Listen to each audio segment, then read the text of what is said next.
Resumen de la Biblia del libro Amós, parte número 1. Juicio contra las naciones. Capítulos 1 y 2. Introducción. El profeta Amós no era hijo de profetas, ni parte de la élite religiosa. Era un hombre sencillo, un pastor y cultivador de higos en la aldea de Tecoa, al sur de Judá. Pero Dios lo escogió, lo levantó y lo envió con una misión inquebrantable: proclamar su palabra en tiempos de aparente prosperidad, cuando el pueblo disfrutaba de riquezas y comodidad, pero había olvidado los caminos de la justicia y la fidelidad. Amós alza su voz con firmeza y valentía, no para agradar a los hombres, sino para hablar con la autoridad del Dios eterno. Su mensaje rompe los muros de la indiferencia y trasciende toda frontera. Porque el juicio de Dios no se limita a Israel, sino que se extiende a las naciones vecinas, alcanzando a reyes, pueblos y ejércitos que habían practicado la violencia, la traición y la injusticia.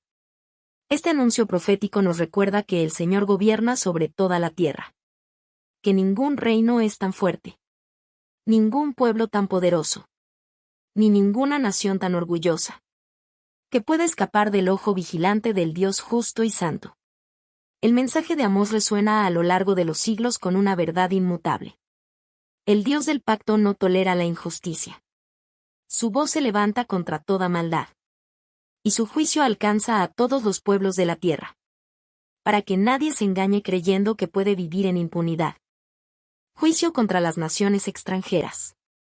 El profeta Amós comienza su mensaje levantando un espejo a los pueblos vecinos de Israel. No son solo las casas de Judá e Israel las que serán examinadas, sino también las naciones que rodeaban su territorio. Porque el Dios de los cielos no gobierna sobre una sola frontera, sino sobre toda la tierra habitada. Así, uno a uno, los enemigos históricos de Israel son confrontados con sus pecados. Damasco, capital de Siria, es señalado por su crueldad en la guerra. Habían tratado a sus adversarios con violencia despiadada, rompiendo huesos con trillos de hierro, dejando una huella de dolor y destrucción que clamaba justicia ante Dios. Gaza, ciudad filistea, es acusada por haber llevado pueblos enteros al cautiverio, traficando con vidas humanas como si fueran mercancías sin valor. Su pecado no fue solo contra un pueblo, sino contra la dignidad de la creación misma de Dios. Tiro, con su poder comercial, no fue menos culpable. Aunque había tenido lazos de hermandad con Israel, rompió sus pactos y traicionó la confianza, demostrando que su codicia era más fuerte que la lealtad. Edom, descendiente de Esaú, lleva en sus venas la marca de un odio antiguo. Su pecado no fue solo un acto aislado, sino un rencor perpetuo contra sus propios hermanos, alimentado por la ira y la venganza sin fin. Amón es denunciado por una brutalidad inhumana. Desgarraban el vientre de mujeres embarazadas en medio de sus conquistas, mostrando una crueldad que traspasaba los límites del pecado y la compasión. Moab, finalmente, es acusado de un pecado de profanación. Quemaron los huesos del rey de Edom hasta convertirlos en cal, como si la memoria de los muertos pudiera ser reducida al polvo por el desprecio. Cada acusación es proclamada con solemnidad y con una misma fórmula repetida como martillo de justicia. Por 3 pecados, y por el 4, no revocaré su castigo. No hay excusa. No hay justificación.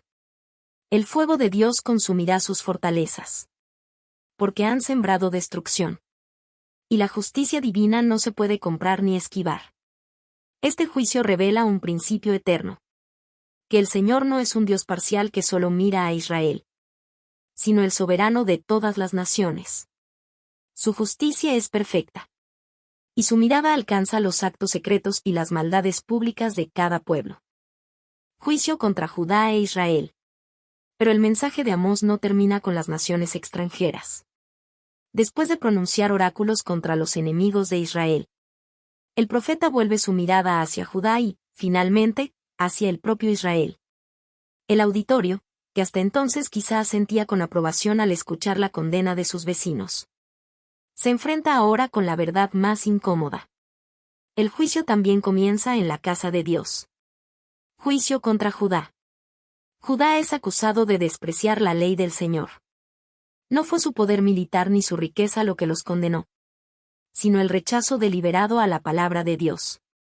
Eligieron caminar tras la idolatría, siguiendo las mentiras de sus padres, rindiendo culto a falsos dioses, y olvidando el pacto santo que los distinguía de todas las naciones de la tierra. El fuego del juicio, dice Amós, consumirá las ciudades fortificadas de Judá, porque abandonar la verdad revelada por Dios es abandonar la vida misma. Juicio contra Israel. Sin embargo, la denuncia más fuerte recae sobre Israel, el reino del norte. A pesar de haber recibido las bendiciones del Señor, se habían convertido en un pueblo marcado por la corrupción y la injusticia. Venden al justo por dinero, la vida humana perdió su valor ante la avaricia. Oprimen a los pobres, los necesitados eran explotados y reducidos a nada. Practican la corrupción en los tribunales, la justicia, que debía reflejar la santidad de Dios, fue pervertida en favor de los poderosos. Profanan el nombre de Dios, con sus actos de injusticia arrastraban el honor del Señor, mostrando un culto hipócrita en el templo, mientras sus obras desmentían su fe. La acusación es devastadora.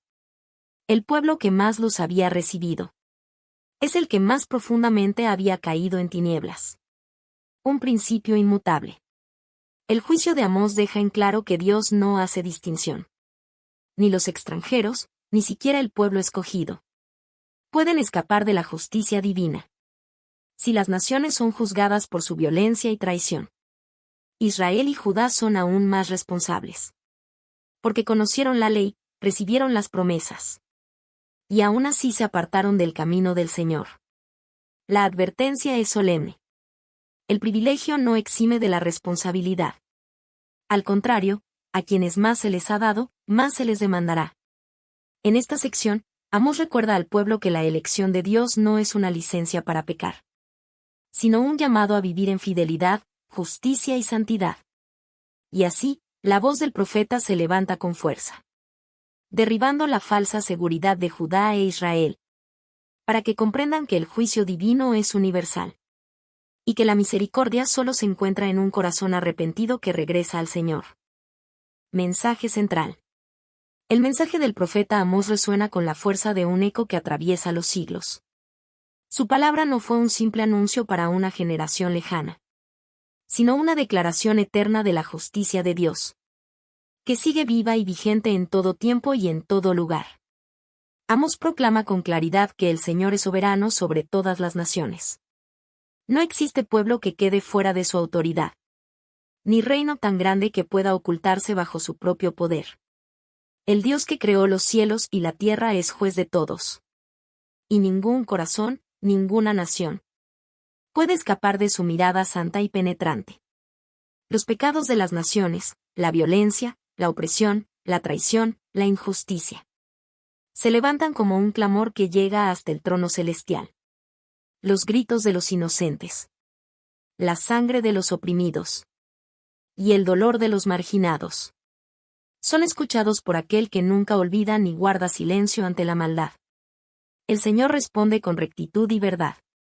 Su juicio no es arbitrario ni caprichoso, sino una consecuencia justa de las obras humanas. Él mide con balanza perfecta, pesa las intenciones del corazón, y revela que ni la riqueza, ni el poder, ni la religión vacía pueden proteger a nadie del alcance de su justicia.